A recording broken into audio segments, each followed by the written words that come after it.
répondre à vos questions sur le port du pantalon, le port du voile, le port des bijoux, des tresses, des habits somptueux. Donc toute cette doctrine de Paul qui crée des confusions, le ministère de la femme. Donc c'est sur cela que je vais parler. Amen. Donc c'est 4 points. OK. Allons-y. Le port du pantalon. Il y a des églises qui enseignent qu'une femme chrétienne ne peut pas porter un pantalon. Et aujourd'hui, avec l'Internet, tout le monde est enseignant, tout le monde prend une caméra, enseigne et peut avoir des vues, 10 000, 100 000 vues, et il y a des chrétiens qui sont troublés à ce sujet. Est-ce qu'une servante de Dieu peut porter un pantalon? Amen. Voici la réponse. Le verset qui est utilisé pour s'opposer au pantalon, le voici. On peut m'allumer cet écran, s'il vous plaît. Deutéronome 22, verset 5. Deutéronome 22, verset 5. La Bible dit ceci. Une femme ne portera point un habillement d'homme et un homme ne mettra point des vêtements de femme. Car quiconque fait ces choses est en abomination à l'Éternel, ton Dieu. Amen. C'est le bon verset, hein? OK. Alors, ces personnes qui interdisent le pantalon disent qu'un homme ne peut pas porter l'habillement de la femme et la femme ne doit pas porter l'habillement des hommes et disent que le pantalon, c'est l'habit des hommes. Et si la femme porte un pantalon, elle a porté un habit d'homme, elle a péché contre Deutéronome 22, verset 5. OK? Ma question, parce que moi j'aime répondre aux questions par des questions.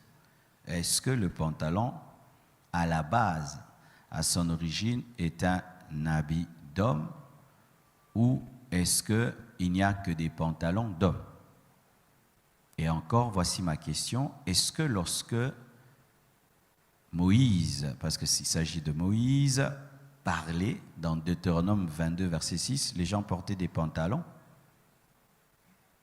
Amen? Non, les gens ne portaient pas des pantalons en ce temps-là.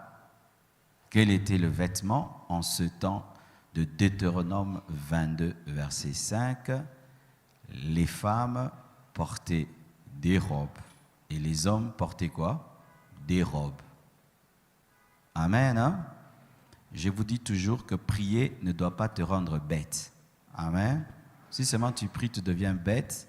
Moi, je n'engendre pas de tels chrétiens. Amen. Alors, quand quelqu'un te donne un verset, tu dois le ramener dans son contexte. Amen. Hein? Il ne faut pas directement pantalon. Moïse ne voyait pas un pantalon, il voyait une robe. Donc, qu'est-ce que Moïse disait? Moïse disait qu'une femme ne peut pas porter une robe d'homme et un homme ne peut pas porter une robe de femme. Parce qu'il y avait des robes des hommes et les robes des femmes. Comme aujourd'hui, il y a des pantalons des hommes et des pantalons des femmes. C'est tout.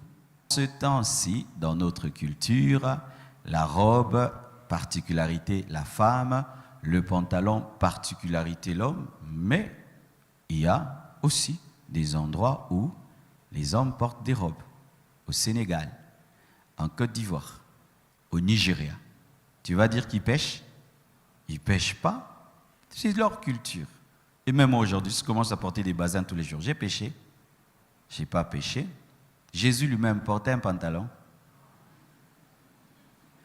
Quand il reviendra en pantalon. Alors Jésus a porté un habit de femme. Il y a des pantalons d'hommes et des pantalons de femmes. Je suis en train de venir, parce qu'il y a des sœurs qui sont très heureuses. Alléluia!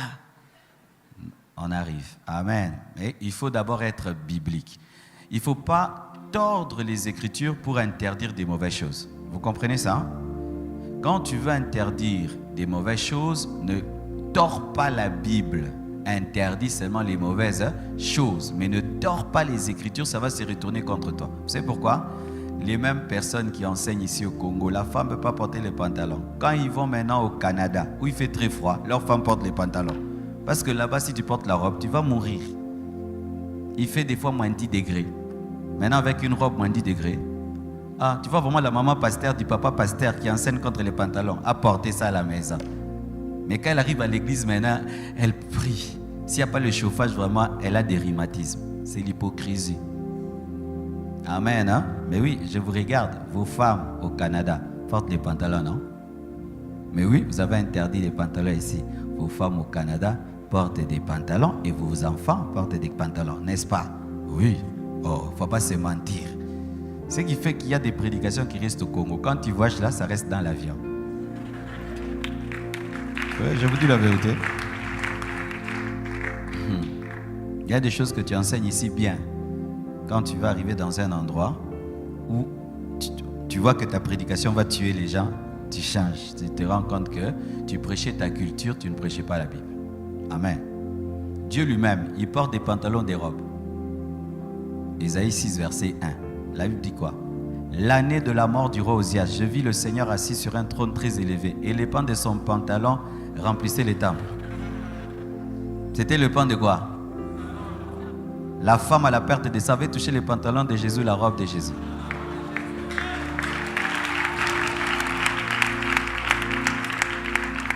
Le souverain sacrificateur avait un pantalon et une robe. Même Moïse lui-même portait une robe. Amen. Hein? Alors, voici ceci.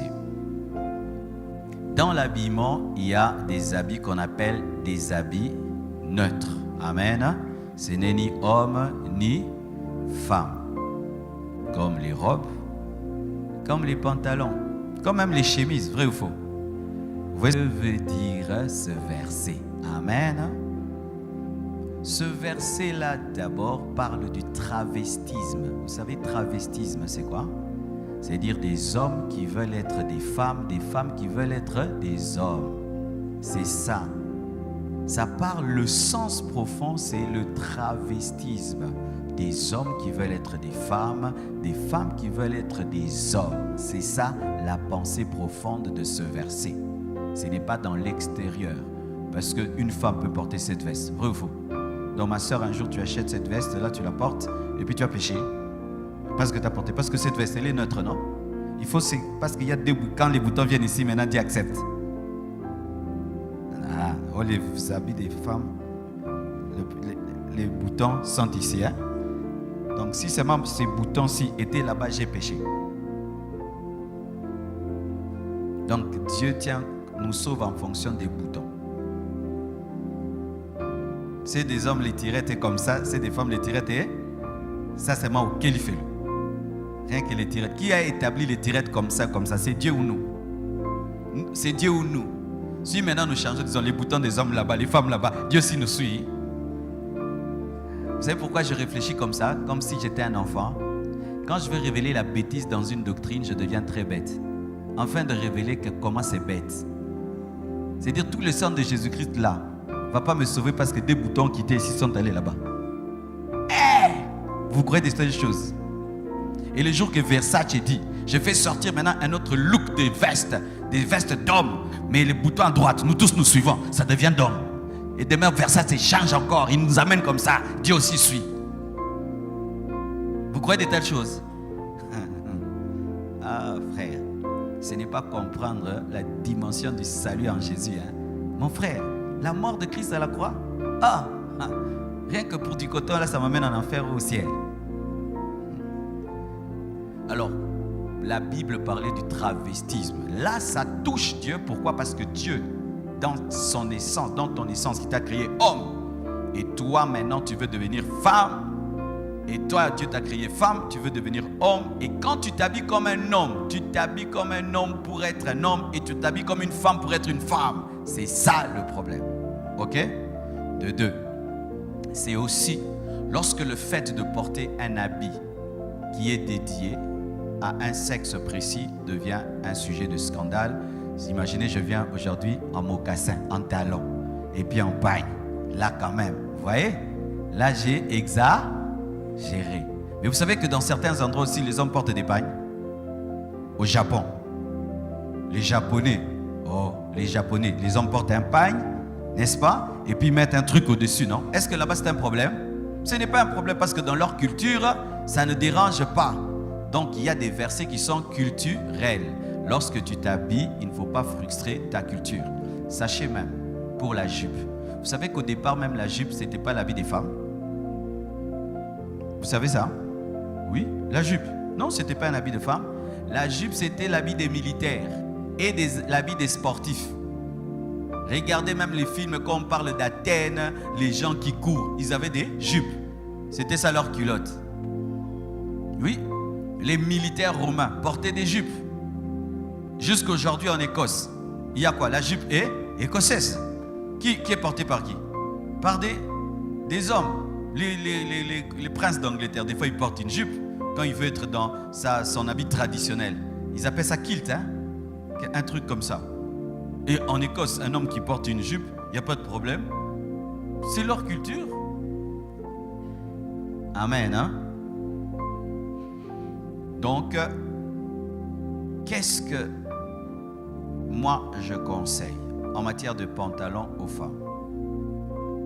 Ne portez pas des pantalons qui vous serrent. Amen. Parce que ça devient de l'indécence. Ce n'est pas le problème du pantalon, mais c'est le problème que ça te serre. Tu comprends? Parce qu'il n'y a pas que le pantalon, il y a aussi des femmes qui portent mal le pagne. Hein? Vous savez aussi qu'il y a des pagnes dangereux. Mais oui, il y a aussi une mauvaise manière de porter les pagnes. Hein? Ce n'est pas seulement le pantalon qui est grave, même les pagnes. Je suis en train de délirer. Mais aussi des robes, tu vois, une femme qui porte une robe jusque là, mais tu sens que la robe elle est indécente, vrai ou faux? Donc la robe cache tout, mais montre tout, vrai ou faux? Elle va te dire, je suis couverte. Oui, elle est couverte, mais elle est découverte. Alors, il ne faut pas porter des pantalons qui serrent. Ça, oui, je suis contre ces genres de pantalons. Je suis contre les pantalons taille basse qui t'exposent ton nombril. Oui, ça c'est mal. Et je suis contre des pantalons déchirés qui montrent des parties de ton corps. Des pantalons moulants, là c'est mal. Ok. Mais quand une sœur a porté un gros pantalon et en plus elle a ajouté une longue chemise ou une longue blouse, il n'y a pas de problème. Il n'y a pas de problème. Hier j'ai fait une émission avec l'épouse de John Mamba. Elle avait porté un pantalon et puis au-dessus elle a porté quelque chose qui arrivait même jusqu'au niveau de ses genoux. C'était très beau, c'était très classe. C'était très classe, c'était bien. Alléluia. Donc, tout dépend de comment tu portes le pantalon. Et pas seulement pour les femmes, même pour nous les hommes. Parce que même aujourd'hui, maintenant, on nous fait des mauvais pantalons, vrai ou faux? Même les hommes, maintenant, ça ne va pas, non? C'est un esprit de stérilité qui nous cherche.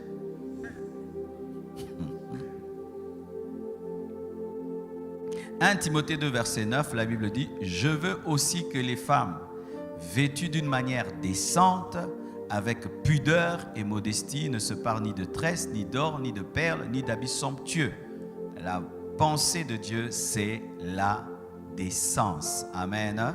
La décence. Quand ton habit est décent et il est pudique, quand ton pantalon est décent et il est pudique, il n'y a pas de problème. Mais aussi, si tu n'as pas besoin d'en porter, tu te contentes des pagnes, des robes et des jupes, tant mieux. Continue ainsi. Amen. Hein? Parce que si tout ce qui se fait sans conviction est un péché, si Dieu t'a convaincu que toi tu ne porteras pas le pantalon, porte ta jupe, ta robe, ton pagne, reste comme ça. Amen. Hein? Ne le fais pas parce que tu vois une telle sœur. J'ai vu des sœurs comme ça. Elles sont venues à l'église, elles portaient des pagnes, des jupes, des robes. Et puis elles ont commencé à imiter celles qui portent des pantalons. Alors elles portent des pantalons, alors bizarre, mais aussi mbêté.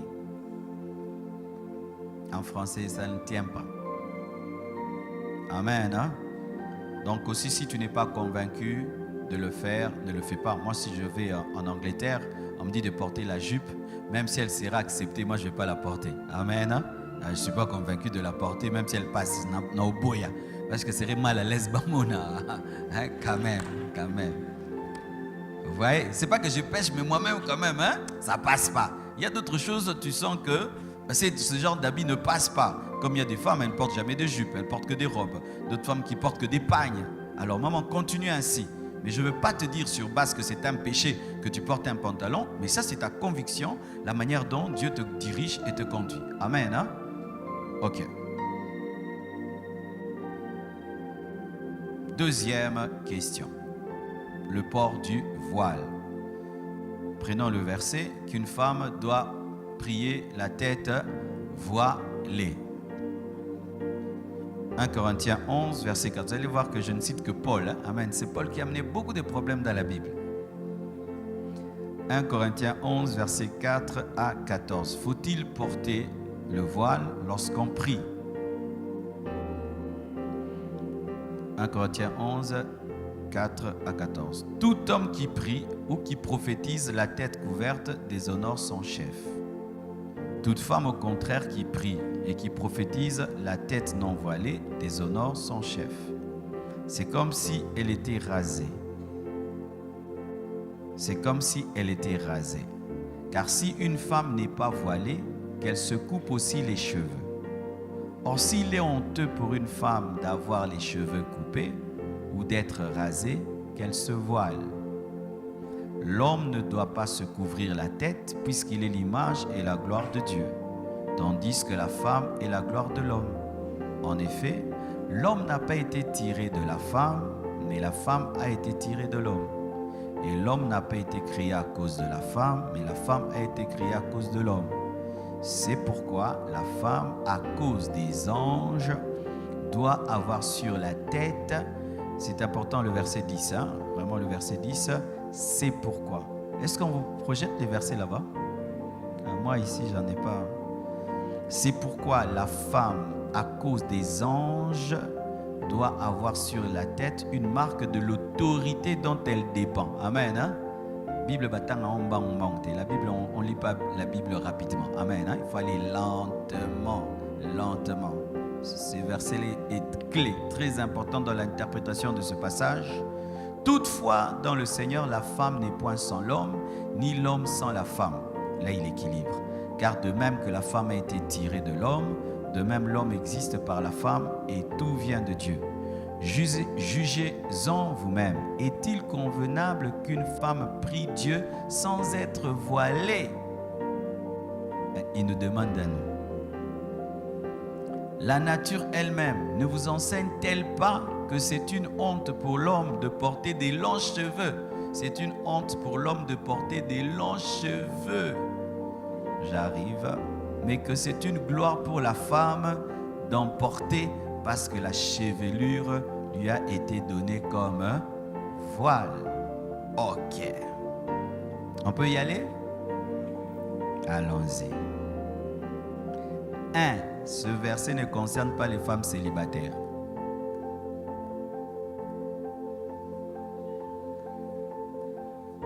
Vous m'entendez? Ce verset ne concerne pas les célibataires.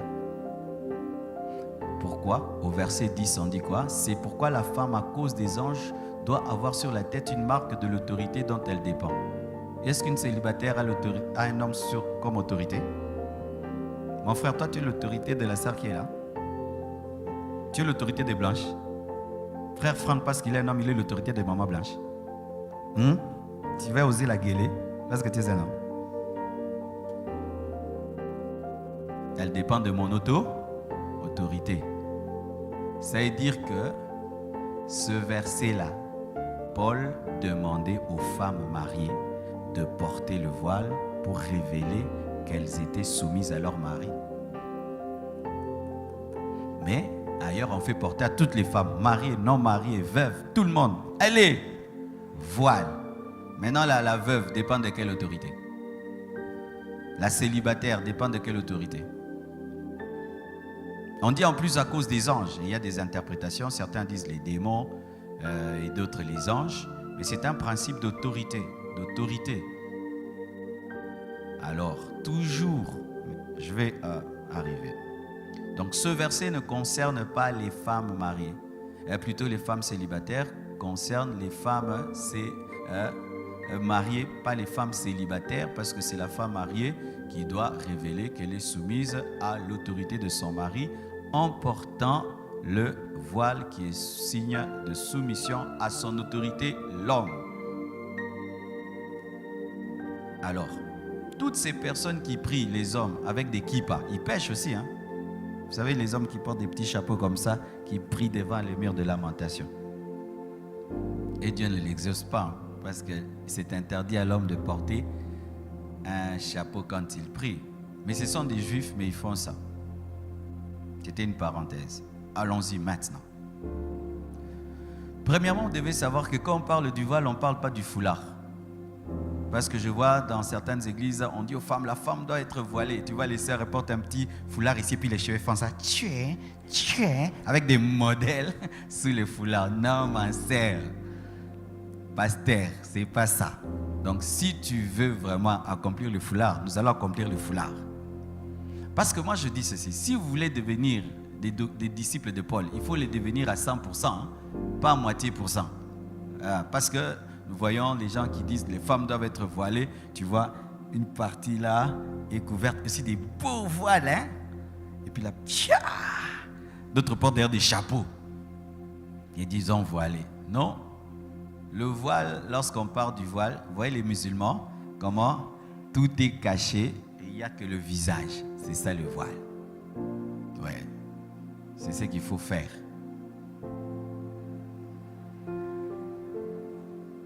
Comme les musulmanes, comme les sœurs catholiques. Vous voyez les sœurs catholiques, ça commence ici, non?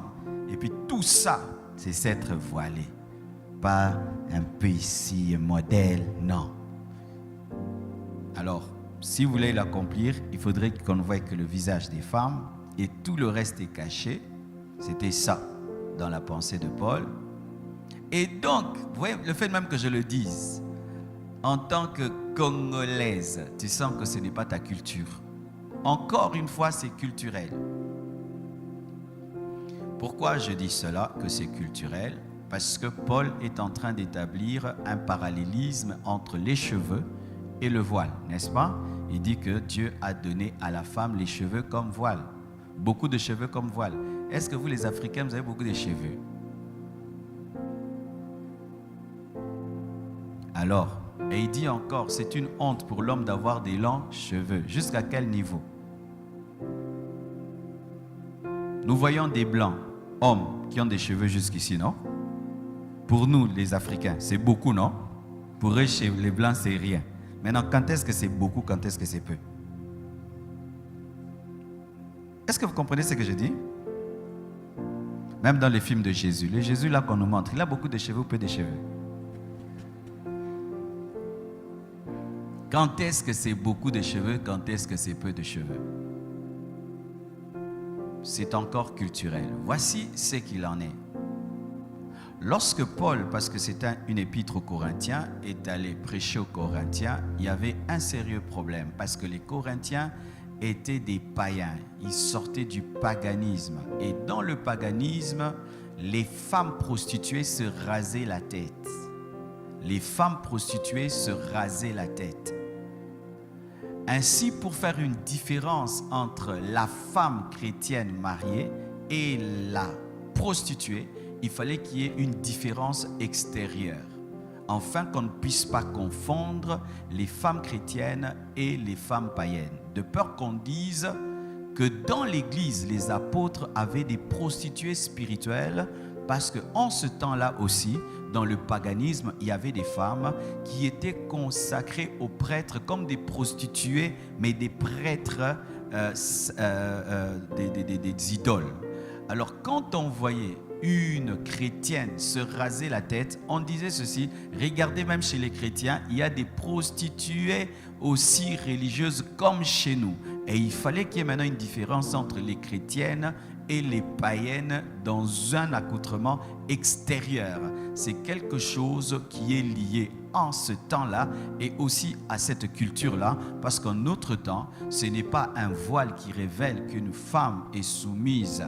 Aujourd'hui, ce n'est pas porter un voile qui révèle qu'une femme est soumise à son mari et qui révèle qu'une femme est mariée.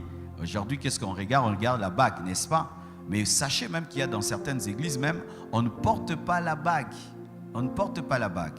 Et maintenant, le passage dit qu'il n'est pas bon à une femme de prier ou de prophétiser la tête qui n'est pas voilée. Ok. Maintenant, si pendant qu'elle est en train de chanter dans sa douche, l'onction la saisit, abonde la tête, qu'elle prenne l'essuie, qu'elle mette sur la tête et prier, alors il faudrait que les femmes puissent porter tout le temps le voile, comme les musulmanes aussi, tout le temps partout, parce que tu peux avoir envie de prier dans la voiture, envie de prier sur la route, envie de prier parce que Dieu n'est pas qu'à l'église.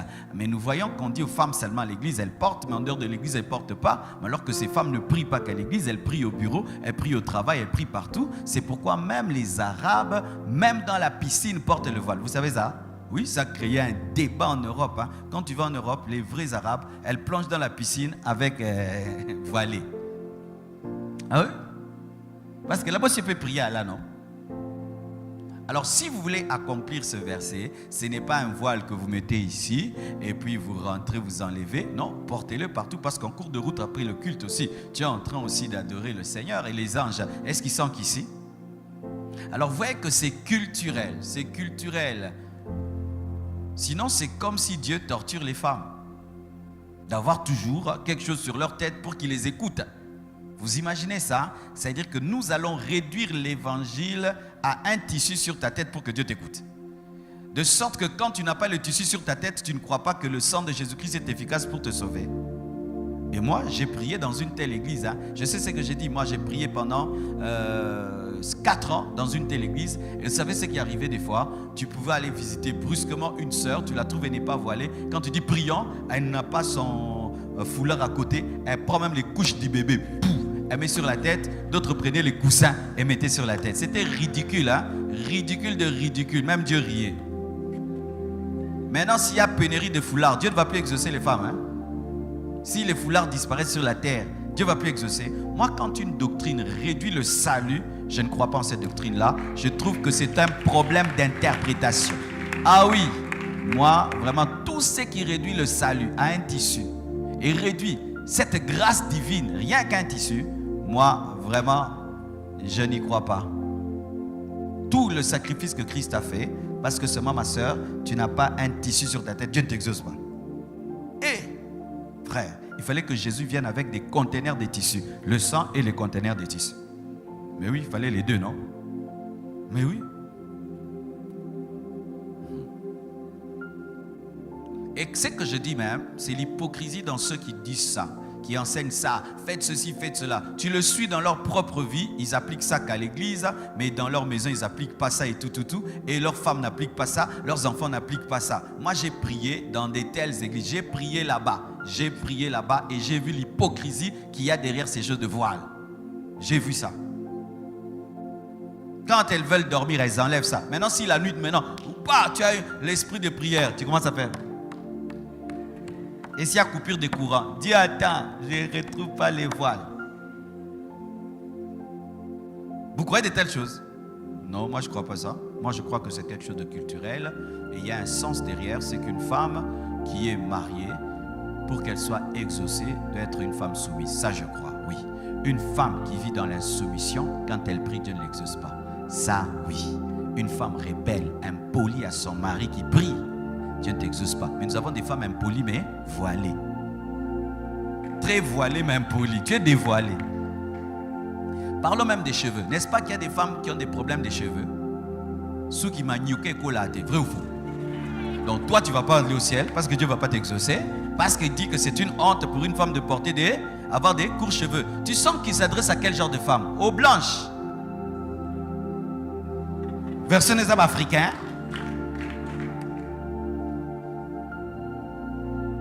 Mais oui, n'est-ce pas? Vous, dans votre famille, vous n'avez pas une sœur qui est comme ça. Les cheveux ne grandissent jamais. Vous n'en avez pas? Maintenant, elle est maudite, hein? Ouais, moi, quand je vois qu'un verset rend Dieu bête, je dis que non, il y a un problème d'interprétation. Parce que ces femmes-ci, maintenant, qui ont un problème de petits cheveux là, il y a des sœurs dont maximum, c'est là. Qu'elles fassent quoi? Ça se coupe. Donc, elle est maudite. Oh non, quand même. Et maintenant, quand on dit que l'homme a de longs cheveux, quand est-ce que ça devient long cheveux pour l'homme? Ici? Non. Ici? Non. Ici? Non. Ça tombe ici? Ici? Vous ne connaissez pas des évangélistes qui ont des cheveux comme ça? Je connais même des blancs, il fait chignon. Il ira en faire celui-là vraiment.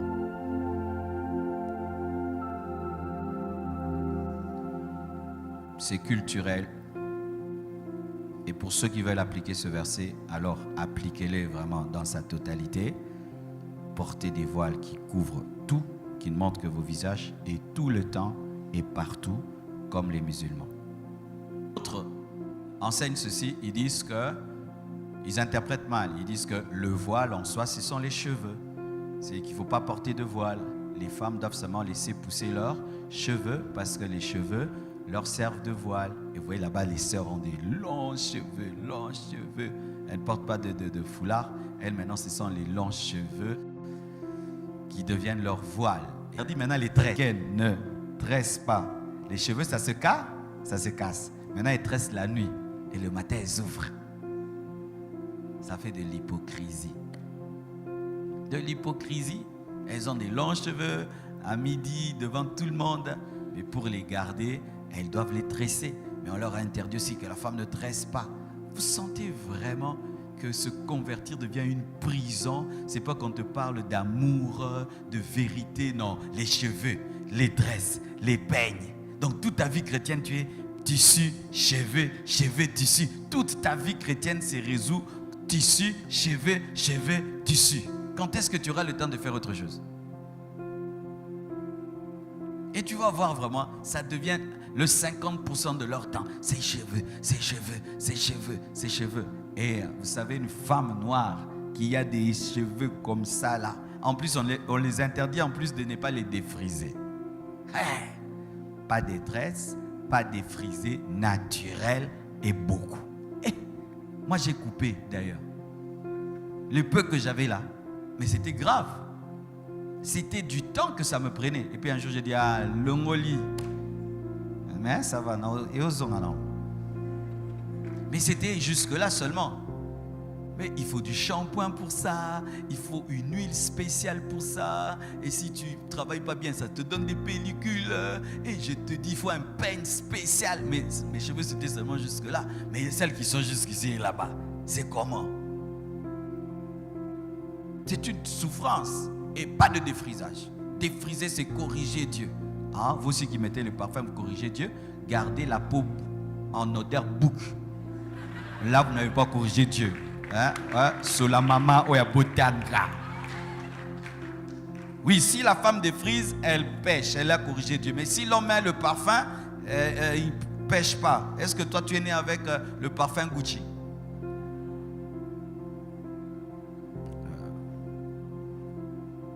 Et bizarrement, ce sont les hommes qui aiment bien prêcher ça.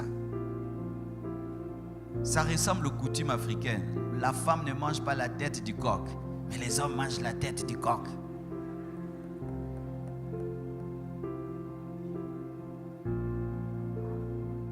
Alors cette doctrine que les cheveux font place au voile, c'est pas vrai. En soi, Paul utilise l'image naturelle pour expliquer le voile physique.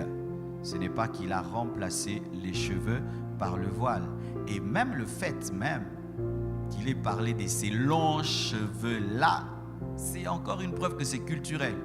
Parce qu'il y a des endroits où les femmes n'ont pas de longs cheveux. En Afrique du Sud. Là-bas, les cheveux des femmes poussent difficilement. Il y a des coins où les femmes n'ont pas de longs cheveux naturellement. C'est Dieu qui les a créés comme ça. Maintenant, ce verset, vont l'accomplir comme.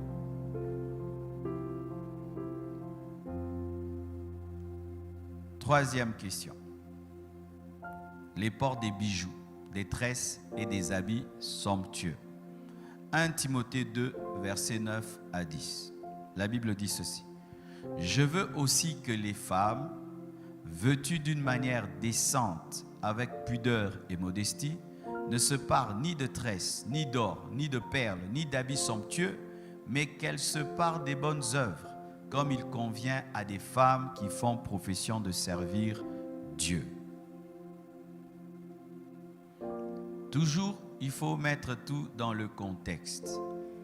En ce temps-là, les prostituées étaient caractérisées par des tresses remplies de perles, des bijoux pour attirer les hommes, pour séduire les hommes, des habits somptueux, attirants, brillants, pour attirer les hommes, pour séduire les hommes. Et le souci de Paul a toujours été que la femme chrétienne ne ressemble pas à la femme païenne, que la femme chrétienne ne ressemble pas à la femme prostituée. Et ça, c'est d'actualité jusqu'aujourd'hui. Une femme chrétienne ne peut pas ressembler à une femme prostituée. Une femme chrétienne ne peut pas ressembler à une femme païenne. Ça, d'accord. Mais maintenant, dans la manière d'appliquer le verset, nous devons l'amener en notre temps. Parce qu'il y a des choses qui se pratiquent en ce temps-là qui ne se pratiquent plus. En ce temps-là, les femmes avaient des longues tresses et il y avait beaucoup de perles dans ces tresses. Est-ce qu'aujourd'hui, c'est même à la mode? Faire des tresses avec des perles dedans? Est-ce que même les femmes portent encore beaucoup de perles? Ce n'est plus à la mode, c'était en leur temps. Mais qu'est-ce que nous devons en tirer? Dieu n'est pas contre les bijoux. Sinon, n'allez pas envoyer Israël vers les Égyptiens prendre leurs bijoux. Parce que c'est avec des bijoux qu'on a construit l'arche. Vous savez ça? Moïse n'est pas venu avec des coffres forts de la montagne. C'était les bijoux de l'Égypte. Et de deux, Jésus lui-même viendra avec une ceinture en or. Vrai ou faux? Lorsque Joseph est devenu ministre en Égypte, on lui a donné quoi? Une bague. Dieu n'est pas contre les bijoux. Dieu n'est pas contre les perles. Dieu n'est pas contre les habits somptueux. Sinon même l'alliance, il ne faut pas porter. C'est un bijou, c'est en or. C'est en or. C'est pourquoi même il y a dans certaines doctrines, on ne porte même pas l'alliance les jours du mariage presse. Mais il ne veut pas que les femmes chrétiennes en fassent leur force. Mais que la force de la femme chrétienne soit les bonnes œuvres. C'est-à-dire que ta force ne doit pas être dans ton habit. Ta force ne doit pas être dans ton apparence extérieure. Ta force ne doit pas être dans tes cheveux, dans tes bijoux, dans tes vêtements. Mais ta force, elle doit être dans les bonnes œuvres, la bonté, la libéralité. Tu es hospitalière, tu as la sagesse. C'est ça ta parure. Amen. Mais quand une femme chrétienne, sa seule beauté, ce sont ses vêtements, ce sont ses cheveux, là, tu n'es pas biblique. Ah oui, là, tu n'es pas biblique parce que la parure d'une chrétienne, ce ne sont pas ses vêtements. Alors ces femmes qui, quand elle n'est pas bien habillée, elle ne vient pas à l'église. Ah oui, ça, ce verset-là te touche. Et quand tu es bien habillé, tu cours vite à l'église nous montrer tes vêtements. Là, ce verset-là te touche. Quand tu prends 3 heures du temps devant ton miroir, là, ce verset-là te touche. Tu es une femme charnelle, matérialiste et extérieure. Et quand tu te maquilles comme une païenne, ce verset-là te touche. Mais une femme qui a des bijoux simples et elle est bien habillée, classe, et ce n'est pas pour se faire voir ni pour se glorifier, et qui a des bonnes œuvres, qui sert Dieu, mais qui est bien habillé, qui est bien coiffé, bien tressé, il n'y a pas de mal. Il n'y a pas de mal. Le problème, c'est lorsque, mais on dit qu'elle se part des bonnes œuvres, que les bonnes œuvres soient d'abord ta parure avant que tes vêtements soient ta parure. En soi, c'est ça l'interprétation. Alléluia. Mais quand maintenant même vous êtes en train d'avoir des bijoux, il ne faut pas oublier que tout doit se faire dans la décence. Je ne crois pas qu'une chrétienne, l'Esprit de Dieu peut te dire de mettre 4 bijoux ici. Non, non, non, non, non, ça ce n'est pas l'Esprit de Dieu. Ou tu portes ici 4 bracelets, 5 bracelets, ici 2, 3, 4. Non, non, ça c'est la chair. Ça c'est aussi la chair. L'extravagance, c'est aussi la chair qui te pousse à cela. Comment tu peux porter tout ton coffre-fort le même jour? Ouais, c'est l'esprit de vantardise. Je ne pense pas que le Saint-Esprit peut dire à une femme, porte tout ton coffre-fort. Tu en portes 2 ici, 2 ici, 2. Et aussi, si Dieu t'a convaincu de ne pas porter les bijoux, n'en porte pas. Ma femme ne porte pas les bijoux. Elle ne porte qu'une montre et une bague. C'est tout. Elle a un bijou, sa bague, c'est tout. Le reste, elle ne porte pas. Tu peux lui offrir et tout, elle ne porte pas. C'est sa conviction. Et si tu trouves que tu es belle sans bijoux, tu es belle sans cela, tu n'en as pas besoin. Alléluia. Tu n'en as pas besoin. Et si tu n'es pas convaincu de trouer tes oreilles, ne les trouve pas, ça ne fait rien. Amen. Mais si tu les trouves...